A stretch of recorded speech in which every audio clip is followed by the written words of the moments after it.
Good evening and thanks so much for joining us. Cold Lake police are confirming a man was shot in the back Wednesday night on the west side of the city. The 27-year-old is now home from hospital recovering from his injuries. We first brought you the story of Good Samaritans bringing the victim to hospital yesterday. Police won't confirm if the shooting was drug or gang related, but RCMP do say that the victim is well known to police. And the general public of Cold Lake, the population of Cold Lake, need not worry with respect to any more random activity. It was isolated, and again, I reiterate, it was not a random act. The Cold Lake man was shot in his lower back and found near Country Lane Estates, just off Highway 28. We've since come across or been able to learn who our Good Samaritans are, thanks to the media and through investigative techniques, and those people are yet to be interviewed. RCMP are asking anyone with information to contact the Cold Lake Police or Crime Stoppers.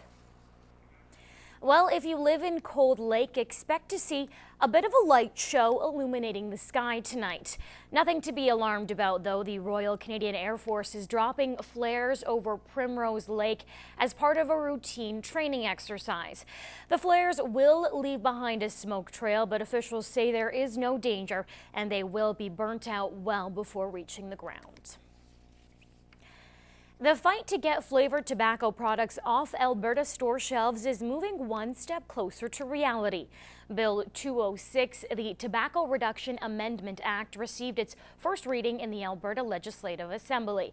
It was brought up by our area MLA Richard Starkey, and as Naraman Issa reports, the hard work of some local advocates is finally paying off. They're packaged like cigarettes, but enhanced with fruit flavors such as cherry or grape. Flavored tobacco cannot be sold to teenagers, but studies show they're the ones who are smoking them. Teenagers, first of all, think that it's less harmful, and it's more attractive. It's easier for them to use. It doesn't have the same harshness as regular tobacco products. Banning those products is something Laura-Lee Marin is passionate about. She has been working hard for years to get the products off the shelf. So if you're smoking a Choco Mint or a strawberry cigarillo, it's not as harsh on you. It doesn't feel as harsh as a regular tobacco product. So that's kind of the hook. And once they get you using the flavored tobacco products, then kids tend to graduate to the more mainstream products. For months, the Flavor Gone campaign has been in full swing here in the border city, with local students rallying against the products. Vermilion Lloydminster MLA Richard Starkey made the biggest move yet, introducing the bill during the last day of the fall session. It passed its first reading. I think it's very important that our young people understand and become engaged with the political process, that what they do can make a difference.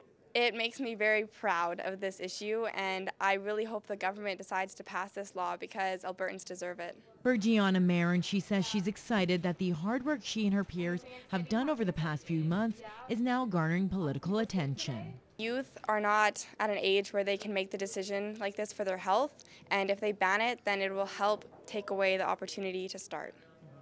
Naraman Issa, Newcap News.